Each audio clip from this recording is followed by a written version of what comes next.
Well, hello everyone and welcome. Thank you for joining the first of a four-part enterprise webinar series on eviction prevention. I'm Jacqueline Wagner, the president of the Solutions Division here at Enterprise. COVID-19 and the economic shutdown that disproportionately impacted lower wage workers and people of color exacerbated the crisis that was already facing American renters. We continue to see increased housing instability and risk of eviction across the nation, causing unprecedented need for emergency rent relief and strain on landlords. We know from experience that preservation of homes is key to eviction prevention, economic, and ultimately a just recovery. Enterprise is a nationwide nonprofit affordable housing organization that works coast to coast with thousands of partners and is focused on three organization-wide priorities: increasing the housing supply through production and preservation, centering ourselves on advancing racial equity, and building resilience and upward mobility. We implement our work across three divisions: our Solutions Division, Capital, and Communities. That's the foundation of Enterprise, makes us unique with our end-to-end report approach in this sector. No other organization in the country addresses America's affordable housing crisis from every angle. We invest in creating and preserving affordable homes. We own and operate homes and provide resident services.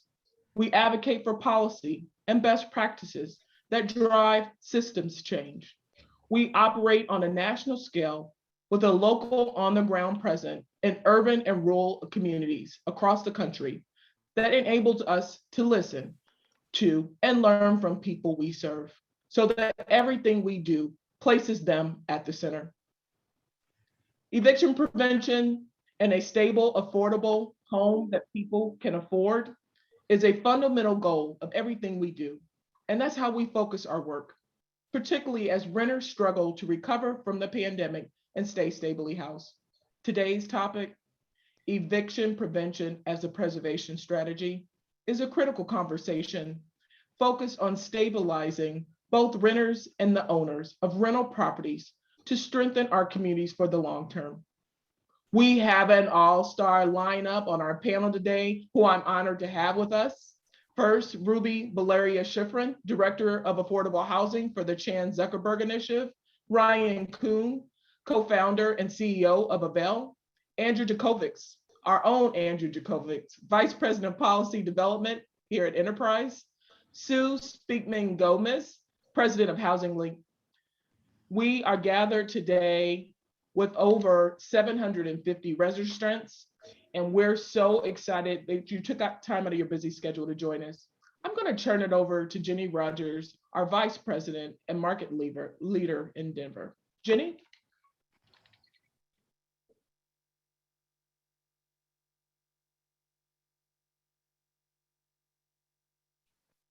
You are on mute, Jenny. Thank you. Sorry about that, everybody. Thanks, Jacqueline, and welcome everyone. Today's webinar is the first of our four-part series meant to provide critical information, tools, and best practices to a wide range of partners, from property owners to tenant advocates to policymakers.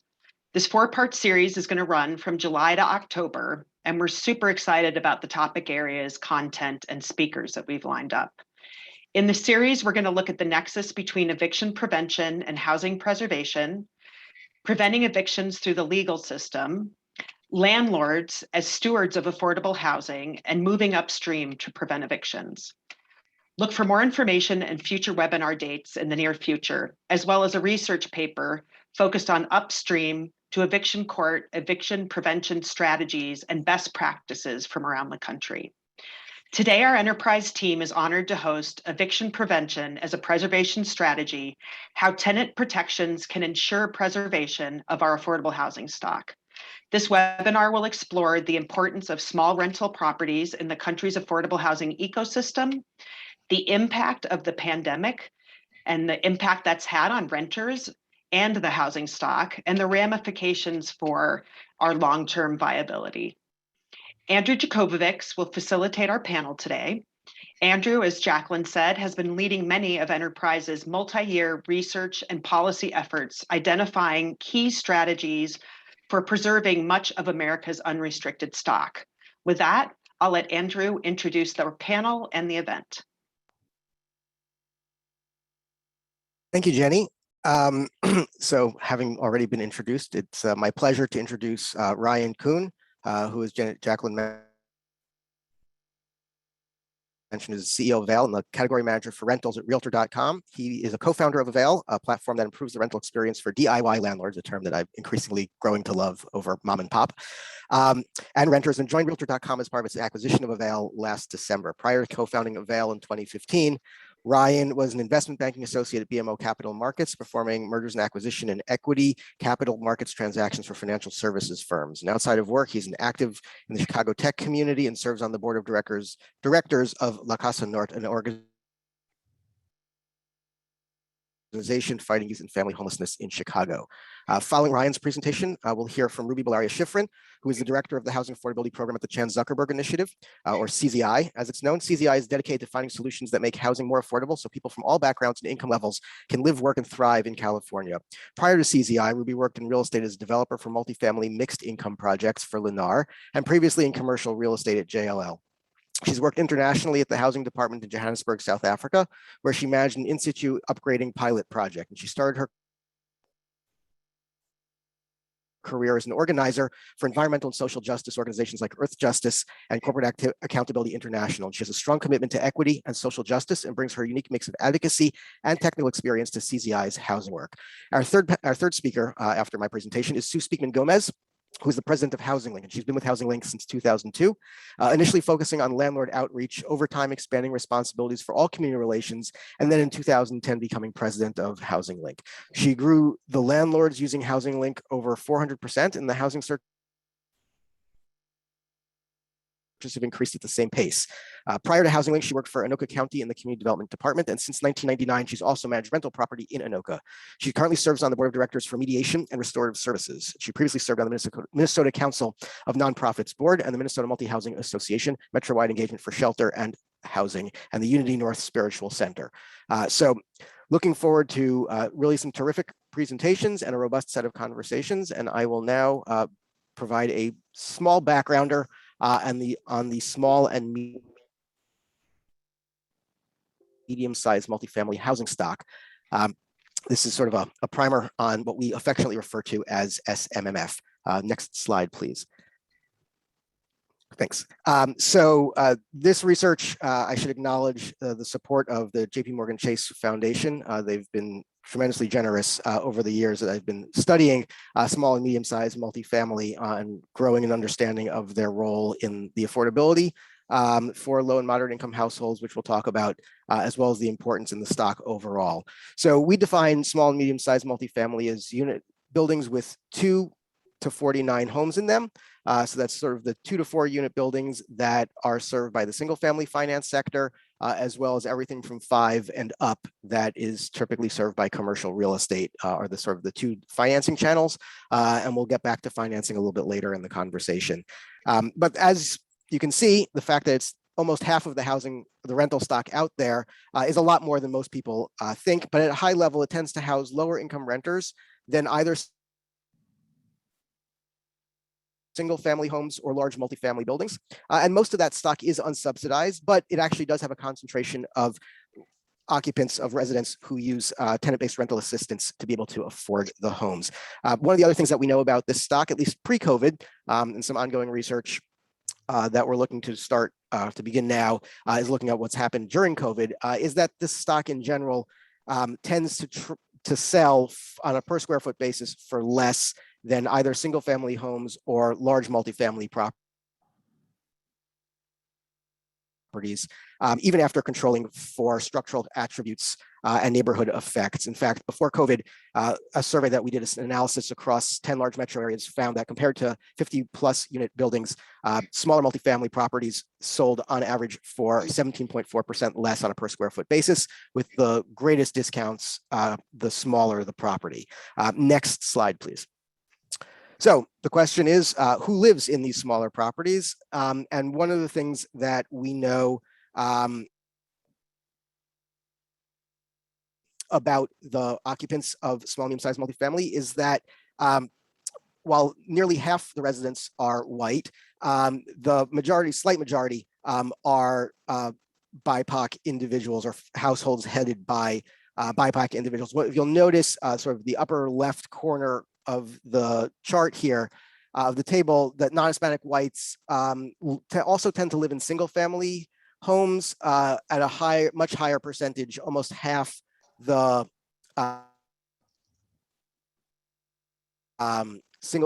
the white renters live in single family homes. That's largely a function of their incomes. We'll talk about incomes on the next slide, but white renters in general tend to have higher incomes, as do white households overall. And so we'll see that single family homes also tend to rent for more. And so lower income families, which also tend to be families of color, are more concentrated in rental properties overall and in small multifamily in particular. So we can move on to the next slide. So in terms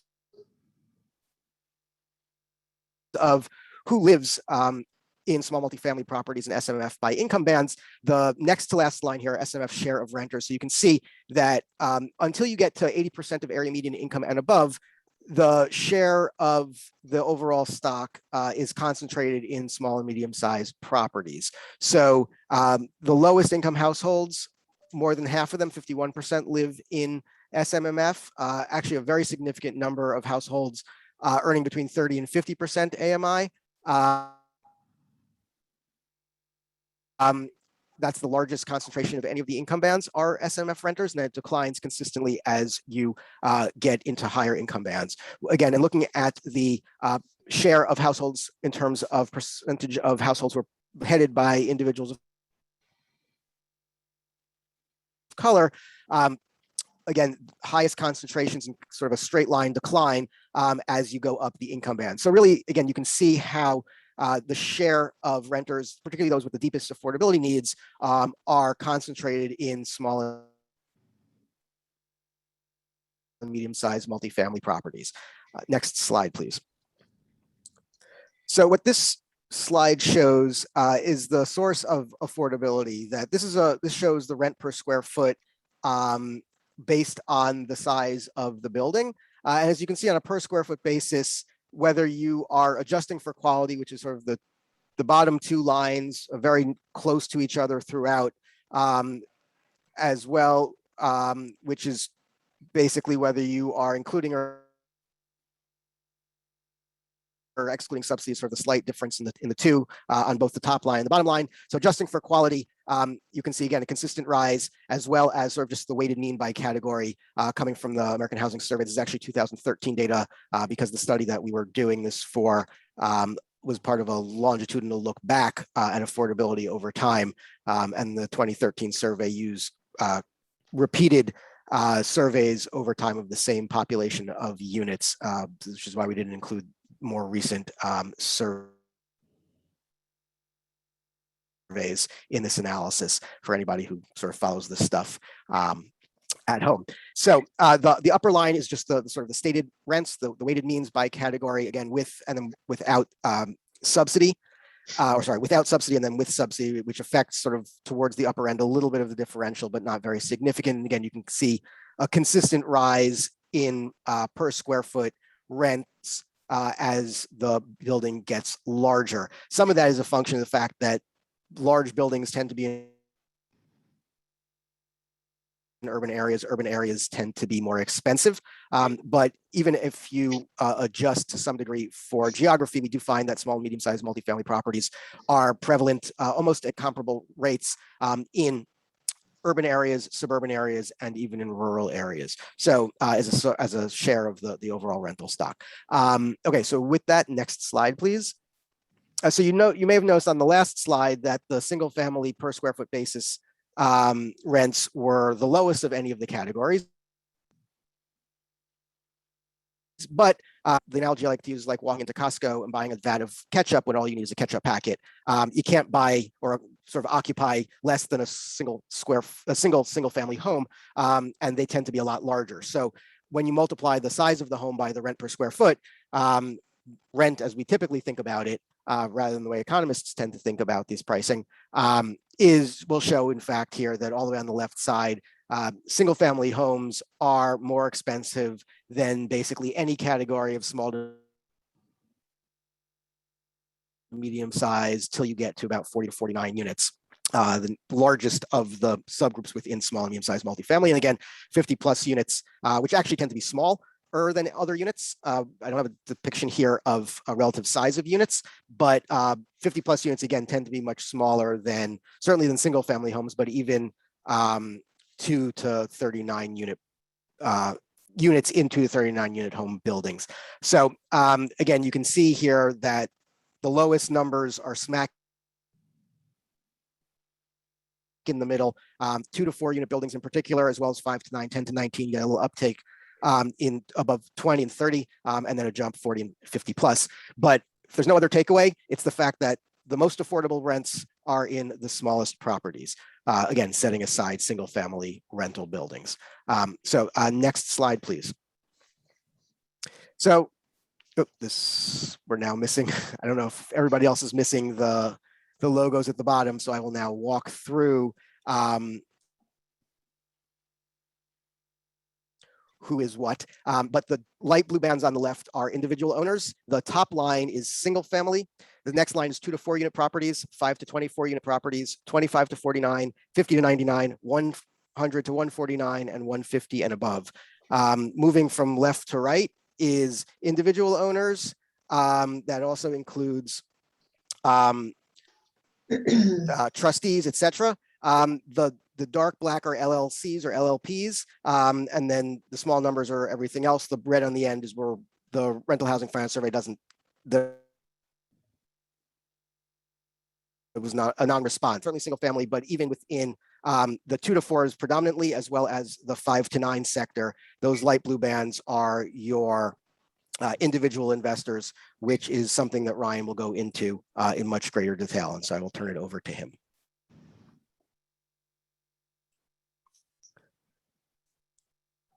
Great. Thank you, Andrew.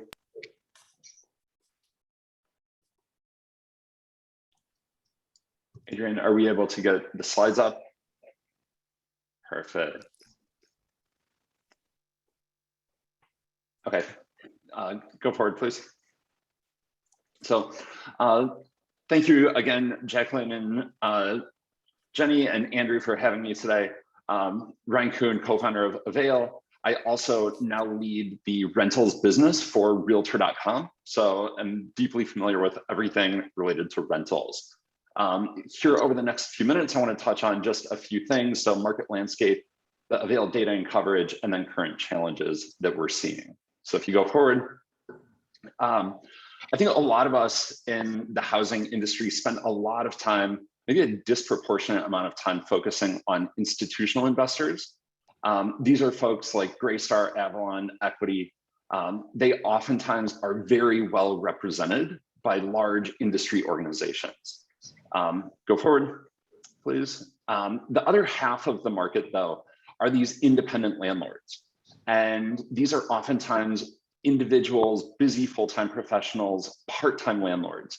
So when we cut the US Census data, it's about 24 million rental housing units that are really owned and self-managed by individual landlords. These are oftentimes busy full-time professionals, like I said. These are really the main street landlords. They've oftentimes, though, unfortunately been underrepresented in a lot of policy discussions. So if you go forward, so who is Avail? The company that I started about 8 years ago, what we do is we provide technology tools, educational resources, and support that really makes the rental process easier for these landlords and renters. And we do that by combining everything they need all in this one place. Go forward. Today, there's more than 80,000 individual landlords and renters that use Avail each month. These are, again, individuals. They oftentimes own just 1 or 2 rental units, either single family or small multifamily. Those are the predominant people who are using our product. And no one else really has this data. And so that's where we've been really trying to lean in over the past 15 months. If you go forward, please. We've oftentimes been sharing our data. It's been cited, obviously media, et cetera. Policy advocates are using this data to make decisions. If you go forward, we did about a year ago start working very closely with the Urban Institute to research this part of the market. So we've continued to do quarterly surveys. Last year, one of the things that we found is that Black and brown landlords were not surprisingly the hardest hit by the pandemic. Yet they were also the most willing to work with their renters on flexible repayment plans. So we continue doing a lot of research, and I'll touch on a couple of data points here in a minute.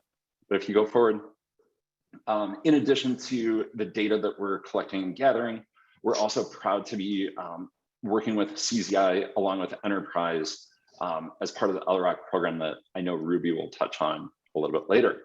If you go forward.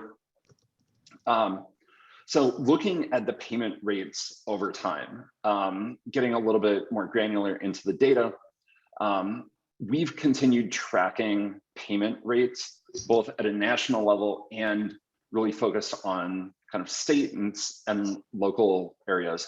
What we find is that when compared to the NMHC rent tracker, the rent payments that these individual landlords are receiving are a couple percentage points less each month. If you go forward, what you'll see though is when you really cut and you look at the most affordable of the rental units, the on-time, the payment rates over time are significantly lower than the national average. So what this really illustrates is that the most vulnerable, the most impacted by the pandemic are really struggling right now. And the payment rate has continued to decline over time. So if you go forward, there are, I think a lot of us are probably aware that there are emergency rental assistance programs available. What we're finding though, and this is based on a survey that we did just about 6 weeks ago, we're still finding that there are challenges with these programs. And that's that only 43% and 60% of landlords respectively are aware of these programs.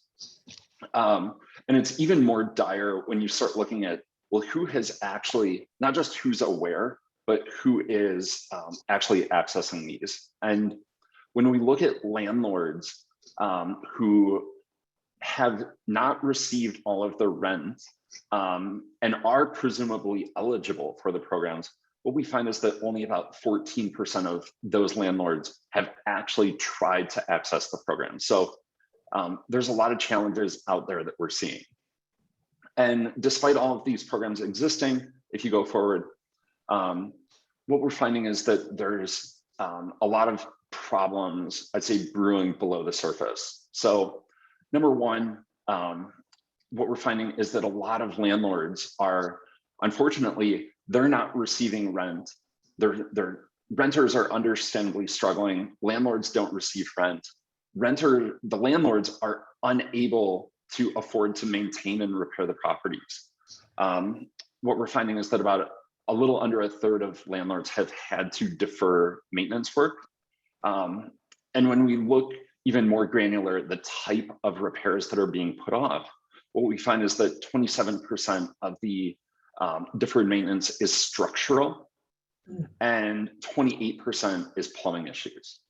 And so unfortunately, these are types of issues that do just get worse over time if you don't deal with them. And so those will just continue building up and getting more expensive over time. Adrian, if you can go forward, we've got a couple of slides that just really illustrate not just the data, but the human element behind the data. So renters are across the country sometimes fronting money for paying for repairs themselves. And then on the next slide, you'll see from the landlord perspective, they just can't afford it, understandably. And so number one issue that we're seeing is that these landlords are unable to repair and maintain properties. It brings into question how safe the properties are. What we're seeing on the next slide then, unfortunately, is that about a third of these landlords of these small rental properties, so both SFR and these small multifamily, about a third of people are unfortunately having to think about selling right now. And we really view that as a problem where if these landlords are forced to sell, it causes problems where, number one, will it maybe be an institutional buyer that comes in and improves the property, jacks up the rent? That could happen. But then we're also seeing on the landlord side that these landlords oftentimes use these small multifamily properties as a way to build generational wealth. And if that has to be taken away from them, that could cause problems really long term. So if you go forward, again, I believe firmly that there's three outcomes that we should all be working together to optimize for. And so really appreciate the opportunity to share our thinking on this problem, and eager to work together to solve or try and solve some of the challenges. So with that, thank you. And I think Sue is up next.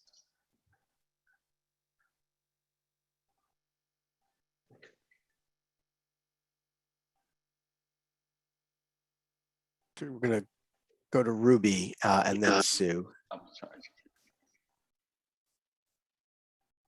Thank you. Hi, folks. Thank you so much for having me. Next slide. Andrew already talked about it, but just real quick recap. At CZI, we believe housing is a fundamental right and foundational for success, that everyone deserves a safe, accessible, stable place to call home. Our work is really anchored in the 3 Ps. We need to produce more housing across income levels. We need to protect tenants and residents, and we need to preserve existing housing. And through this kind of all of the above approach, we can rebuild our housing system and kind of dismantle those systemic inequities. Next slide. So, one of our earliest grantees was Matt Desmond in the Eviction Lab, and his book Evicted touched so many folks. I always love it when I can talk to hardcore economists and hardcore equity enthusiasts, and everyone kind of comes to the same conclusion. It really illuminated the stories and data associated with eviction and the impact it's had on our communities. They've done a lot of work in this pandemic to show the impact on renters and the connection between health, housing, and poverty, as shown here. And they also show that neighborhoods with the highest eviction rates have the lowest vaccination rates.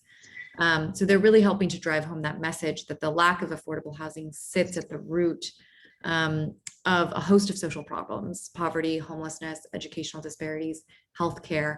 So understanding eviction, preventing that, keeping folks housed is critical to effectively addressing these problems and reducing inequity. Next slide. And unfortunately, COVID has exacerbated all of these issues, right? Not just for renters, but for small apartment owners too. If the Great Recession is any guide, we're likely to see, and already have been seeing, an inflow of opportunistic capital, private capital, to acquire distressed real estate assets, or it doesn't even have to fall fully into distress. And that the loss of these rental properties, these small rental properties, which are often referred to as NOAH, but naturally occurring affordable housing, and can be owned oftentimes by BIPOC landlords, lead to worse outcomes and greater displacement for renters too. Next slide. I just want to hammer home too, though, that these small owners are hard to reach, and despite becoming the poster child in some ways, with more news reports and stuff coming out to them, they're still underserved, as seen by the data from Ryan, but also other evaluation reports that are coming out across the country of rental relief programs. I also think there's been some tokenization too, right, of larger apartment associations, sometimes using small owners, especially BIPOC owners, as a way to talk about this, but not really talking about what are the ways that we serve this population and why is it important, right? For owners, particularly BIPOC owners, the loss of these properties represents a loss of wealth and economic mobility. Also, as stated earlier, trends in the housing, this housing type tends to house lower income renters and a higher percent of BIPOC residents. And so if sold to investors that move that stock up market, displacing those renters, or in lower cost markets, being left to deteriorate or have habitability issues, these are just all unacceptable scenarios. And there has been growing evidence, although I should say it's not completely, maybe agreed upon in some ways, but institutional ownership of homes can lead to worse outcomes. Like I was saying, there was a recent MIT study that showed corporate owned rental rates rose faster than market average, up to 50% faster in some cities. And that 71% of eviction filings since September 2020 CDC moratorium have been filed by corporate landlords. And so there is some merit also in thinking about, who owns what and what's the role of philanthropy. Next slide. The scale of this problem is massive, right? And philanthropies like CZI can play an important role. I think more so in two main ways. One is convening stakeholders from both public and private sectors on key housing affordability issues, troubleshooting those, having that dialogue, creating that space for that. And second, investing in innovative solutions to the affordability and homelessness crisis, right? We can be that R&D dollars that government or private sector can then scale. And so I see our role in being an ally and almost a laboratory in some ways, and try things out and to embrace risk in a way that other sectors maybe can't as much. And so two examples, which we'll talk about more in how we've been able to leverage our resources, particularly to de-risk things so that other investors and folks can come in, have been the Partnership for the Bay's Future, which was launched in 2019, actually. It's a public-private initiative which pledged $500 million in an investment fund and $40 million in a policy fund to support production, preservation, and protection of housing in the Bay Area. And so we worked across sectors and collaboratively to launch this effort with a goal of expanding protection, with a goal of protecting 175,000 households over the next 5 years, as well as preserving and producing more than 8,000 homes over the next 5 to 10 years. And to date, we've preserved just over 500 homes. We actually, it's 6 different products that we did with this. And 2 of those products are preservation focused. One is for expiring LIHTC products, and the second is for acquiring naturally occurring affordable housing. And so to date, we've closed on 24 deals to produce or preserve 1,700 homes, which is about 43%.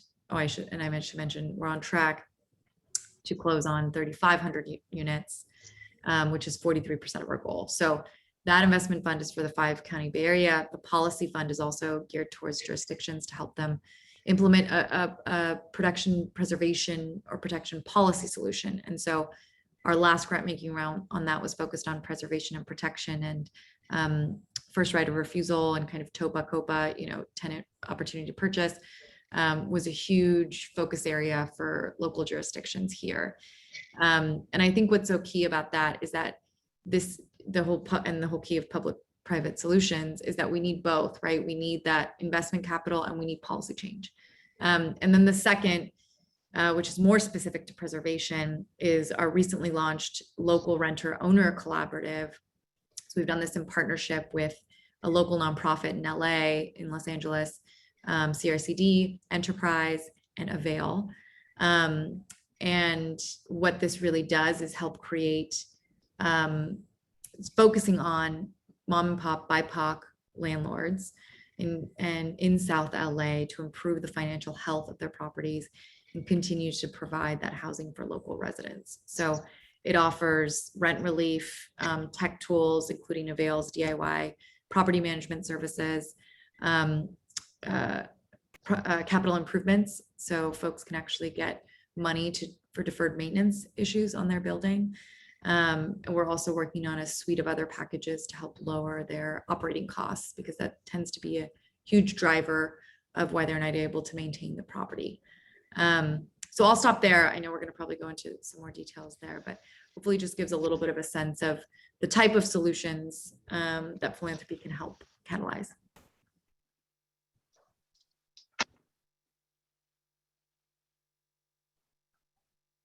Oh yeah, and this is, so we launched Delrock. You can send, it's a pilot in LA, and it's live. So landlords have been applying. And I should just mention, in the first 30 days, we kind of have been releasing tranches of money every 30, 60, 90 days.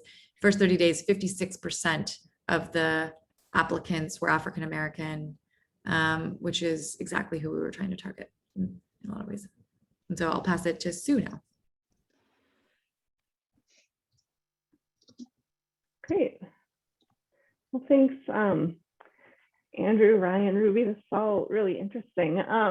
So HostLink, we are based in Minneapolis, Minnesota. So we are a small nonprofit organization, and we work to connect renters to affordable rental housing opportunities throughout the state. We were founded by a community-based effort focused on eliminating the concentrations of race and poverty in North Minneapolis and other parts of our community that we've had, going way back to redlining and where freeways went and all of those interesting choices that were made in the past.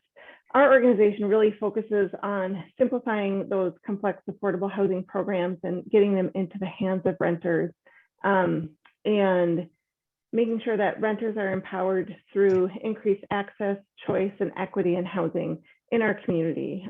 One of the ways that we do that is through a housing search tool that we have on our site. And hopefully Adrienne can get the slides up so that folks can see what that looks like. We had about 1.3 million searches happen through our website last year. And in Minnesota, we have about 600,000 renter households. So we're getting, a little over 2 searches for every renter household in the state, which is pretty exciting. We had 25,000 unique listings from landlords throughout the state. In a given year, we have about 5,000 unique landlords participating in our listing service, and then an additional 2,000 accessing our website for other education and resource that we make available. We really focus on being a neutral agency and providing information both for renters and for landlords. We sort of were built out of this community effort, really focused on creating a clearinghouse of affordable rental housing information, increasing fair housing and affirmative choice for folks. So we really stay in a neutral zone.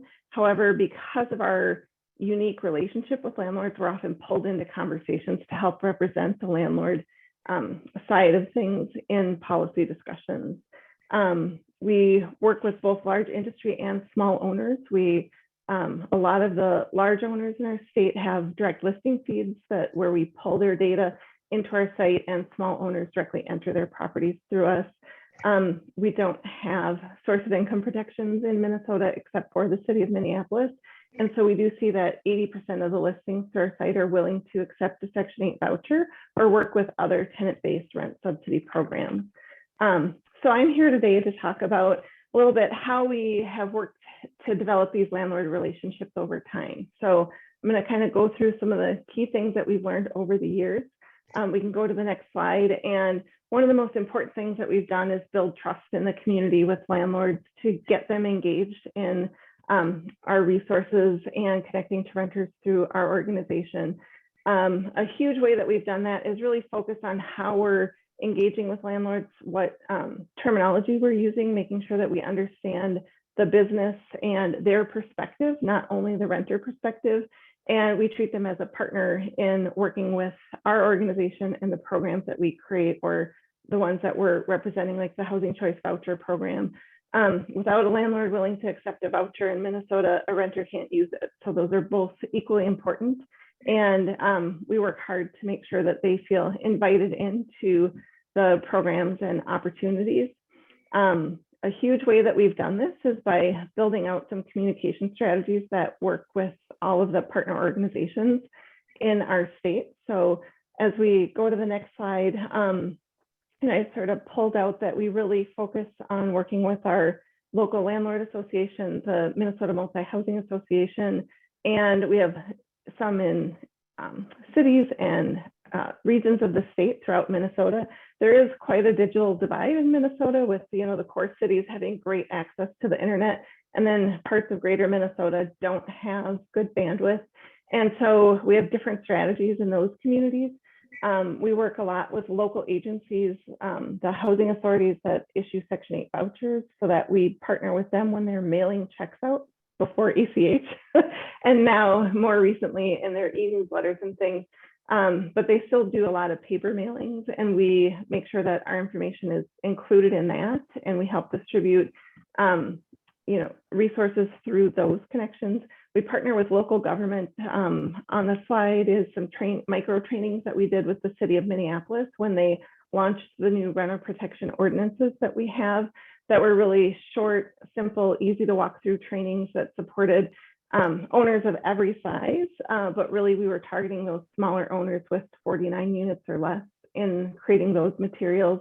And then we work a lot with social service agencies in the community.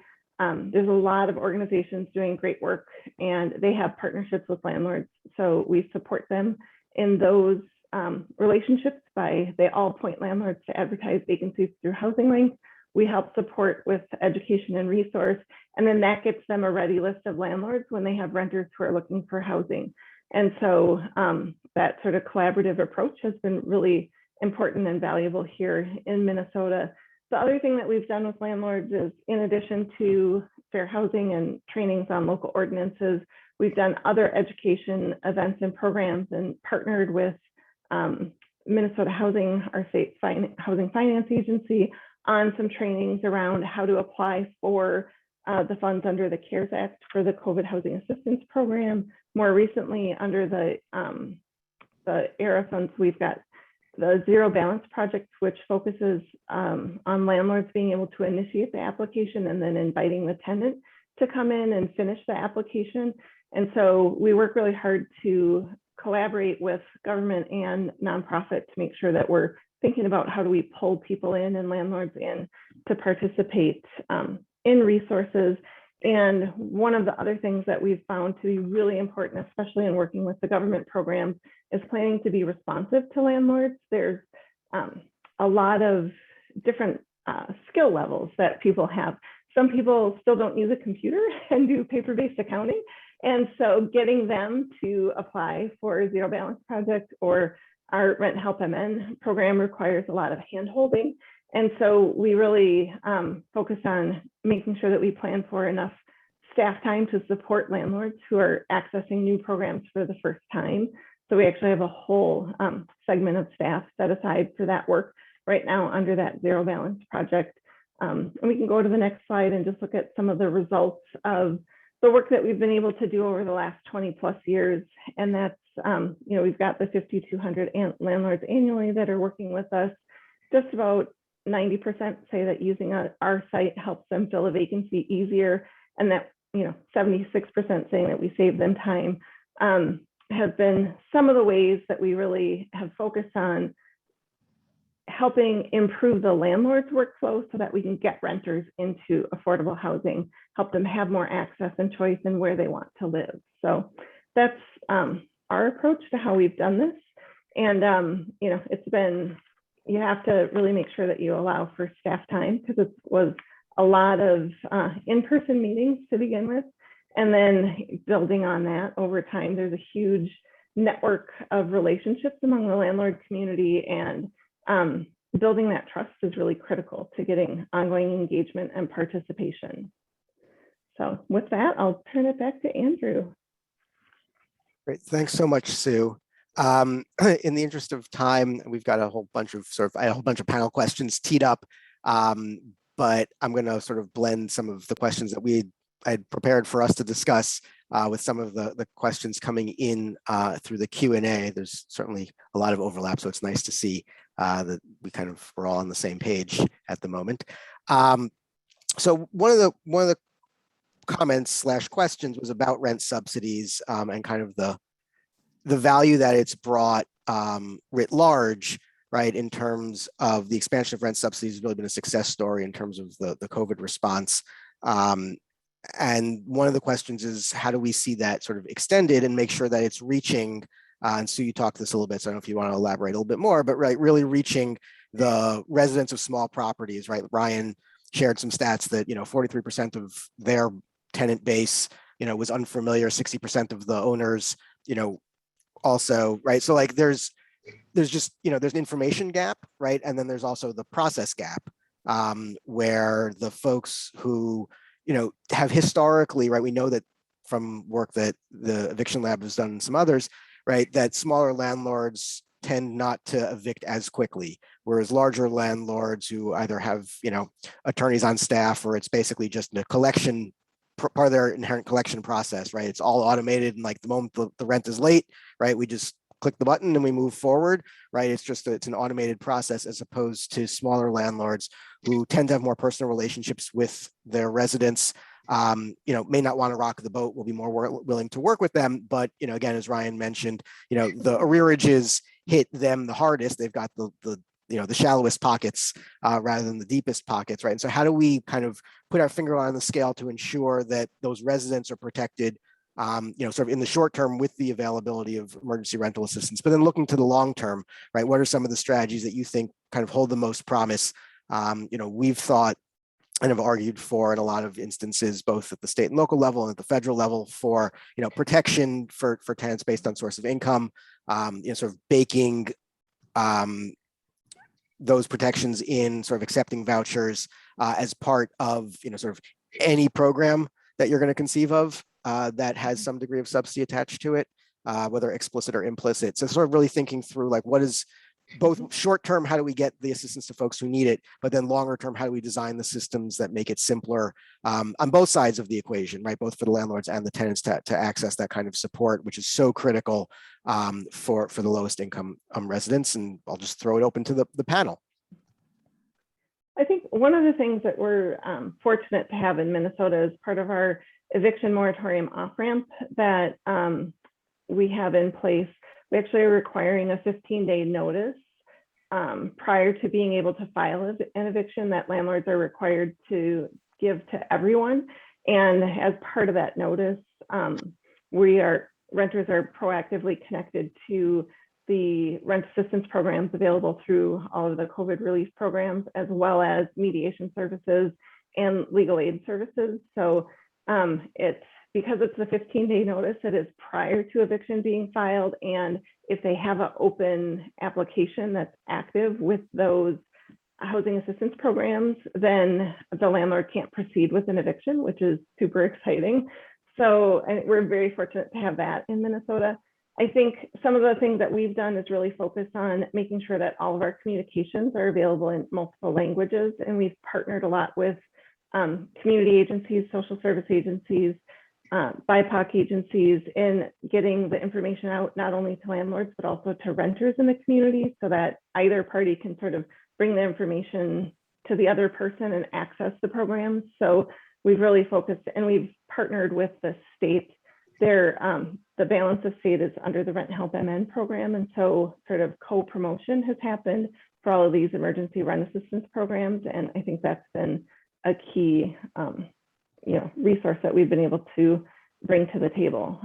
But having that staff support to help both renters and landlords is really critical, because there's a lot that has to be provided under the Treasury guidance for people to apply, and just helping people understand what that is and get it uploaded has taken a lot of time. Ryan, I don't know if you have any thoughts. Yeah, I think, Andrew, I think you highlighted the owners of these small multifamily units tend to have lower incomes to begin with, where I think the average annual income for these landlords is $67,000 a year versus single family owners that earn roughly 80. So there's already that gap. These individual landlords they're not the big owners with lots of liquidity. So really oftentimes, in order to support their properties, which is essentially a small business, they're dipping into their own personal savings, their own personal retirement accounts. And so I think like Sue alluded to, I think we need to do really three main things. Number one, we need to make evictions much more, I mean, in some ways difficult, or need to put more blocks or more kind of hurdles around there so that we can maybe stall those evictions from happening. Number two, I think it's then around, okay, how do we get assistance into the system? I mean, right now, only a fraction of the emergency rental assistance dollars that have been allocated have been dispersed. So I think it's incumbent on all of us to work together and work at the state and local level to make sure that we get those dollars. I mean, it's, I think, frankly, embarrassing that on one hand, we're evicting a lot of people and there's the moratorium expiration coming soon. And on the other hand, there's a lot of dollars sitting there. And how are we not kind of matching those? And then third, I do think longer term, we as a housing community need to think about infrastructure solutions, and housing at the bottom of the Maslow pyramid is integral. I mean, perhaps the most integral part of infrastructure. And so how do we put the infrastructure in place to expand affordable housing, get more affordable housing, meet the need that's out there, prevent homelessness, which, I mean, ultimately we all know can lead to, I mean, a number of other health and other issues. So I think it's really around those three things. Great, thanks. Ruby, I don't know if you wanted to take that and all, or if not, I've got a question teed up for you as well. And that's if you could speak a little bit more about the rent relief components of the Delrock initiative, right? Like, how are you guys sort of, right, because it's been so successful at reaching the local landlords, right? What do you attribute that to, right? Is it just sort of any assistance is deeply, an improvement over what's currently, the current circumstances, or is there really, the fact that you did specific outreach and you're offering, relief in a way that actually speaks to the needs of the owners and the residents? So we can get into that a little bit, that'd be great. Yeah, it's a great question. I mean, I think we definitely designed it in collaboration with community groups. So one of the things that's tricky about this, right, especially as a group that, we support tenant rights advocates, we support producing new housing, which sometimes in this space can be a little fraught. But the reality in this situation is that these small landlords, especially the BIPOC ones, are oftentimes in the same boats or very close to the tenants. And so they can slide down that socioeconomic ladder together. And granted, there's no doubt in my mind that renters are in a more vulnerable position, but it's not about pitting them against each other. I think it was more about how do we create more of a, Heather McGee, some of us, right? Like, we're in this together type of mentality, as opposed to a more antagonist thing. And so when talking with both, we talked to tenant rights groups, we talked to landlord groups, we talked to academics, community groups, right? All of the above. And we did focus groups with owners themselves too, to talk about what are their biggest pain points. And we actually did focus groups specifically with different kind of races. We did like one with African-American owners, one with Latinx, one with Asian, one, kind of mixed as well.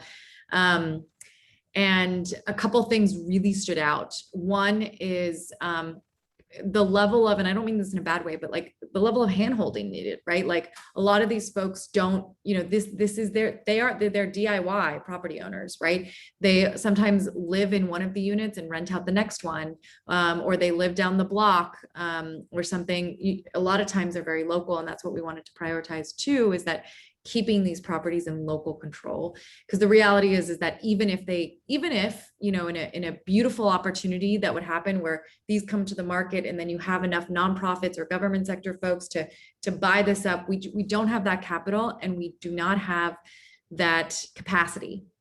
And frankly, also, if we think about economic mobility and equity and building, helping folks, build their way up in the world, that this is also a route for that too. So trying to kind of deal with all of these competing priorities was interesting, but not competing, but all of these priorities. But I think one thing that was very clear is that folks wanted, these landlords in particular, wanted to work with their tenants to do the right thing, to keep them housed and to also pay their bills. But they didn't understand. I mean, I don't know about you guys, but I'm confused with all these rental relief programs. And we have access to resources and more privilege. And, you know, it's extremely confusing on what to submit, especially if you, again, are not an institutional owner that maybe doesn't have the same paperwork that some of these small mom and pop folks have, or these DIY landlords. And so giving them someone, a CRCD, who's the community partner, has deep roots in South LA, who knows a lot of the folks there, they're able to navigate a lot of the issues. They actually do calls to folks once they kind of apply online. We specifically wanted them to have that role to say, you know, hey, let me help you walk you through this process, or, you know, why didn't you finish your application? And do that high touch level, which I know is kind of more resource intensive, but is what it takes to kind of reach out to these hard to reach folks. The other thing that was really attractive, I think, to folks too, was the deferred maintenance money. Because as you guys had mentioned in some of the data points too, the first thing to go is any kind of maintenance. And that has big repercussions, not just for habitability issues, but a lot of these buildings sometimes are not up to code for Section 8 vouchers. And so they're willing to, you know, and want to get a Section 8 voucher holder in, but the city unfortunately cannot do it because they have to do all this compliance issues. And so we're actually able to help bring them up to code so that they then help place, you know, work with the city, or the city, I should say, does this to, you know, does their voucher holder placement piece. But there's a kind of a lot of use cases or kind of examples of how this could help not just stabilize the owner, but also help stabilize tenants and provide more opportunities for tenants. Just yeah. one other thing. Okay, quickly. I'll stop. Okay. Yeah, no, I know we could go for I know. forever on this, right? But with about a minute left, really just want to thank Ruby, want to thank you, Ryan, Sue. Really great, a lot of good questions in the Q&A as well that unfortunately we didn't get a chance to talk about in terms of, you know, and Ruby started to touch on it in terms of Section 8 and applicability and some of the housing stock challenges and ways to expand that, conversion to community land trust, the role of nonprofits and acquisitions, all of which we spend some time thinking about as well. And we encourage you all to join us in August. Look in your inboxes for the next webinar in the series on preventing evictions through the legal system. So a little more granular as we kind of move down the path about ways to think about interventions to prevent evictions at any great scale. I think everybody recognizes with the expiration of the eviction moratorium, the risk is beyond elevated. I don't even know how to think about it, but it's definitely something that we need to make sure that we stay ahead of and to support tenants to the extent we can. So with that, thank you all for joining us, and enjoy the rest of your afternoon.